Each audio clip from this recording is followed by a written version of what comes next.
तो hello guys, welcome to my channel Edu Gyan Kendra. उम्मीद करते हैं कि आप स्वस्थ होंगे। तो आज हम लोग टेस्ट पेपर 4 डिस्कस करेंगे। उससे पहले मेरा आपसे रिक्वेस्ट होगा कि अगर आप ये वीडियो पहली बार देख रहे हैं तो चैनल से जुड़ना मत भूलिएगा और वीडियो को ज़्यादा से ज़्यादा शेयर जरूर कीजिएगा, क्योंकि जितना ज़्यादा व्यू आता है उतना ज़्यादा हमें मोटिवेशन मिलता है। दूसरा कि आपको डिस्क्रिप्शन में एक टेलीग्राम चैनल का लिंक मिलेगा, उससे भी जुड़ जाइएगा, क्योंकि वहीं पे आपको फ्री में पीडीएफ और किसी भी तरह के सवाल जो आपके मन में रहेंगे उसके जवाब दिए जाएंगे। तो चलिए अब बिना किसी देरी के टेस्ट को शुरू किया जाए। आज का पहला सवाल हम लोग देखेंगे। देखिए, पहला सवाल है कि उत्तल दर्पण द्वारा बना प्रतिबिंब, उत्तल दर्पण द्वारा बना प्रतिबिंब कैसा होता है? तो आपका पहला ऑप्शन है वास्तविक और सीधा, वास्तविक तथा उल्टा, काल्पनिक तथा सीधा, काल्पनिक तथा उल्टा। तो आप क्या कीजिएगा, हम जैसे क्वेश्चन बोले आप भी क्वेश्चन देखिए और वीडियो को पॉज कर दीजिए, पहले खुद से आंसर सोचिए, फिर ये वाला आंसर देखिए। तो आंसर क्या हो जाएगा? सी हो जाएगा, काल्पनिक और सीधा। याद रखिएगा, जैसे ही वो सीधा रहेगा ना तो क्या रहेगा? काल्पनिक रहेगा। एक बात याद रखिएगा, वास्तविक सीधा नहीं हो सकता है, वास्तविक होगा तो उल्टा ही होना पड़ेगा। ठीक है। दूसरा देखिए क्या कह रहा है कि गोलीय दर्पण की फोकस दूरी उसकी वक्रता त्रिज्या की क्या होती है? गोलीय दर्पण का फोकस दूरी उसका वक्रता त्रिज्या का क्या होता है? ऑप्शन ए आधी होती है, बी दोगुनी होती है, सी तिगुनी, या डी चौथाई होती है। तो दो का आंसर क्या हो जाएगा? ए होगा, क्योंकि क्या होती है? आधी। आप जानते होंगे आर बराबर क्या होता है? 2f होता है। तो आपको f पूछ रहा है, तो f क्या होगा? r/2 होगा कि नहीं? r का आधा होगा कि नहीं? 2 जब इधर आएगा तो वही क्वेश्चन में था। अगला है, हजामत बनाने वाले के लिए किस दर्पण का व्यवहार किया जाता है? हजामत बनाने के लिए, देखिए हजामत मतलब समझे ना आप, सेविंग करने के लिए। सेविंग करने के लिए आप जो मिरर का यूज करते हैं, मतलब जो आप पार्लर में जाते हैं वहां जो मिरर लगाता है वो कौन सा मिरर होता है? ऑप्शन ए उत्तल रहता है, बी अवतल होता है, सी समतल होता है, या डी गोलीय दर्पण होता है। तो आपका आंसर क्या हो जाएगा? बी अवतल दर्पण रहता है। ठीक है, तभी तो आपका इनलार्ज फोटो बनाएगा। अगला है, द्रव का आपेक्षिक घनत्व मापा जाता है। इस तरह का क्वेश्चन कई बार आ चुका है, तो ध्यान से देखिए कि द्रव का जो आपेक्षिक घनत्व है वो उसको कैसे मापते हैं। पहला ए हाइग्रोमीटर से मापते हैं, बी हाइड्रोमीटर से मापते हैं, सी रेन गेज से मापते हैं, या डी ऑडोमीटर से मापते हैं। तो क्या होगा? 4 का आंसर बी होगा। क्या होगा? बी हाइड्रोमीटर से मापते हैं। अगला है, दूध की शुद्धता किस यंत्र से मापी जाती है? दूध की शुद्धता किस यंत्र से मापी जाती है? आपके ऑप्शन है ए लैक्टोमीटर, बी है फेदोमीटर, सी हाइग्रोमीटर, या D tachometer. A B C D. तो 5 का क्या हो जाएगा? ए हो जाएगा। क्या हो जाएगा? ए लैक्टोमीटर।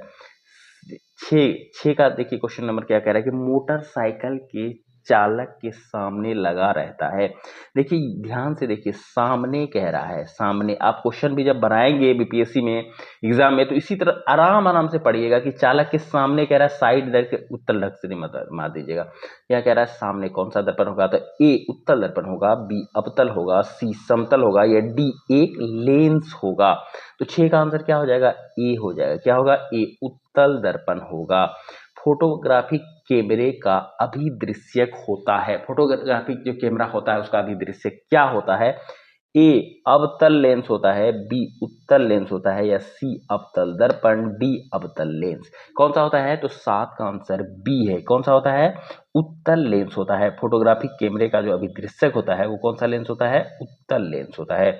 आगे देखिए, पानी में हवा का बुलबुला किस तरह कार्य करता है? पानी में हवा का जो बुलबुला होता है वह किस तरह का कार्य करता है? ए उत्तल दर्पण की तरह, बी अवतल दर्पण, सी उत्तल लेंस, या डी अवतल lens. A B C D में तो कौन सा होगा? 8 का डी होगा, अवतल लेंस। 9 नंबर देखिए क्या कह रहा है? 9 नंबर कह रहा है कि वायु की आर्द्रता, वायु की आर्द्रता मापी जाती है। वायु की आर्द्रता कैसे मापी जाती है? तो हाइग्रोमीटर से, हाइड्रोमीटर से, बैरोमीटर से, या अल्टीमीटर से। किसे मापी जाती है? तो आपको पता होगा कि हाइग्रोमीटर से आर्द्रता मापी जाती है। अल्टीमीटर से क्या मापी जाती है?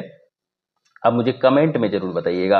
अगला है, भूकंप मापी यंत्र है। भूकंप मापी यंत्र कौन सा है? सिस्मोग्राफ है, कार्डियोग्राफ है, स्ट्रोबोस्कोप है, या डिक्टाफोन है? कौन सा है?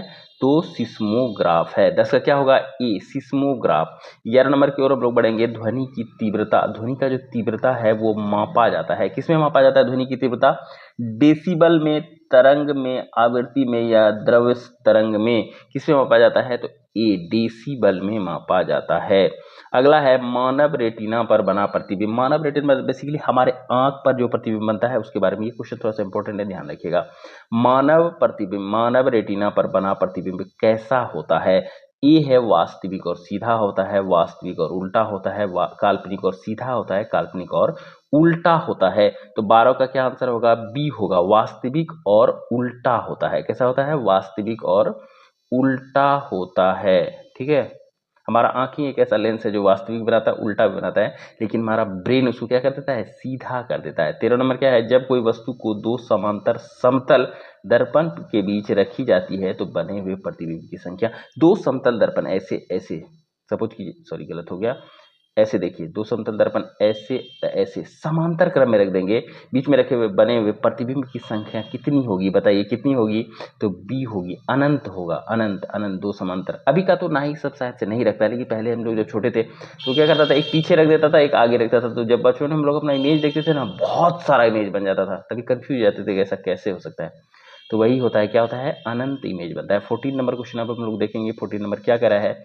हृदय की गति सुनने के लिए किस यंत्र का प्रयोग किया जाता है? हृदय की गति सुनने के लिए किस यंत्र का प्रयोग किया जाता है? गायरोस्कोप का, सेक्सटेंट का, स्टेथोस्कोप का, स्ट्रोबोस्कोप का। तो ए बी सी में आंसर क्या होगा? सी, स्टेथोस्कोप। हृदय की गति किससे सुनते हैं? स्टेथोस्कोप। डॉक्टर को आप देखते हैं ना, लगाया हुआ जो रहता है वो स्टेथोस्कोप ही है। वायुमंडलीय दाब की माप की जाती है। वायुमंडलीय दाब की माप किससे की जाती है? लैक्टोमीटर से, मैनोमीटर से, ओडोमीटर से या बैरोमीटर से। तो आपका आंसर क्या हो जाएगा? डी हो जाएगा, 15 का बैरोमीटर से। 16वां नंबर देखिए क्वेश्चन क्या कह रहा है कि सरल सूक्ष्मदर्शी में वस्तु को रखा जाता है। सरल सूक्ष्मदर्शी में वस्तु को कहाँ रखा जाता है? ऑप्शन है ए लेंस और प्रकाश केंद्र के बीच, बी फोकस के बाहर, सी वक्रता केंद्र पर या डी अनंत पर। कहाँ पे रखा जाता है? तो ए लेंस और प्रकाश केंद्र के बीच में रखा जाता है। 17वां नंबर क्या कह रहा है? देखिए, वनस्पति तेलों से कृत्रिम घी बनाने में किस उत्प्रेरक का उपयोग किया जाता है? क्या कह रहा है? देखिए क्वेश्चन बड़ा अच्छा है कि वनस्पति तेल से जब आप कृत्रिम घी बनाते हैं तो किस उत्प्रेरक का उपयोग किया जाता है? 17 का ए नंबर है प्लेटिनम चूर्ण, बी है लौह चूर्ण, सी है निकल या डी गर्म एल्यूमिना। किसका उपयोग किया जाता है बताइए? तो निकल का उपयोग किया जाता है। ये क्वेश्चन भी थोड़ा सा इंपॉर्टेंट है, ध्यान रखिएगा।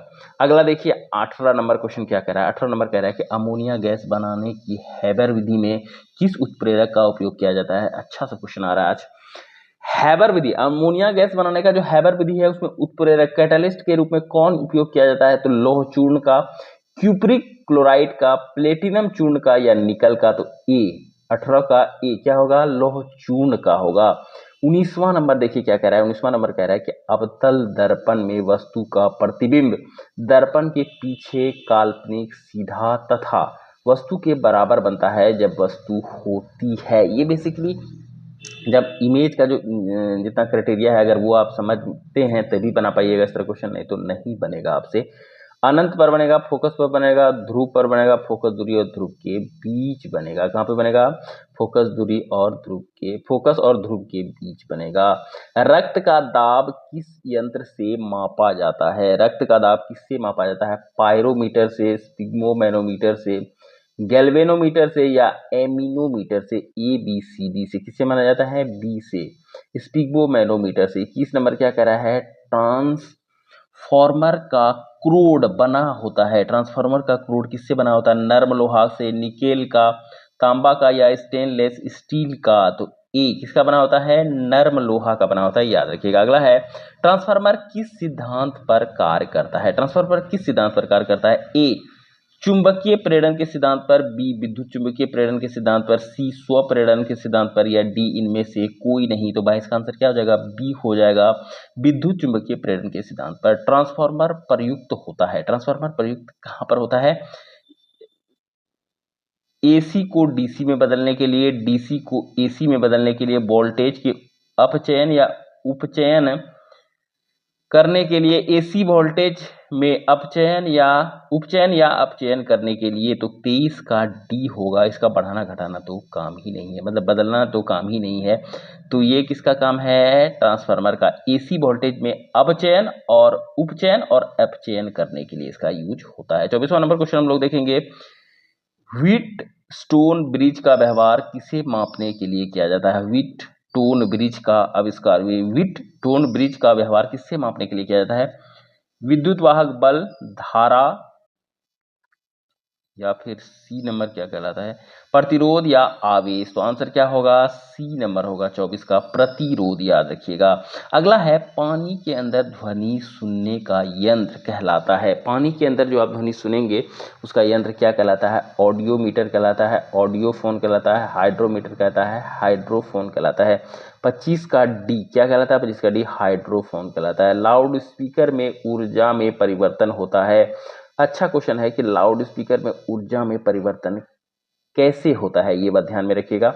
तो ध्वनि से यांत्रिक एवं यांत्रिक से विद्युत ऊर्जा में, विद्युत ऊर्जा से यांत्रिक एवं यांत्रिक से ध्वनि ऊर्जा में, ध्वनि से विद्युत एवं विद्युत से ध्वनि ऊर्जा में, यांत्रिक से ध्वनि ऊर्जा में, ए बी सी डी में। तो 26 का आंसर क्या होगा? बी होगा। क्या होगा? बी, विद्युत से यांत्रिक एवं यांत्रिक से ध्वनि ऊर्जा में, याद रखिएगा। अगला है निम्नलिखित में से किस यंत्र में यांत्रिक ऊर्जा वैद्युत ऊर्जा में परिवर्तित होती है? यांत्रिक ऊर्जा को वैद्युत ऊर्जा में कौन परिवर्तित करेगा बताइए?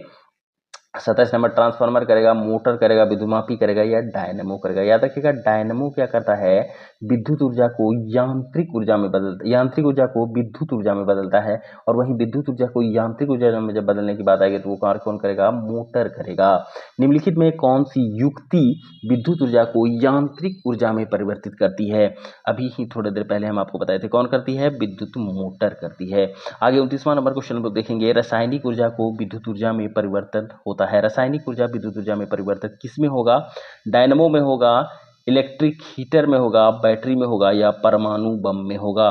तो 29 का क्या हो जाएगा? सी हो जाएगा। यही है जो केमिकल एनर्जी को किसमें कन्वर्ट करेगा?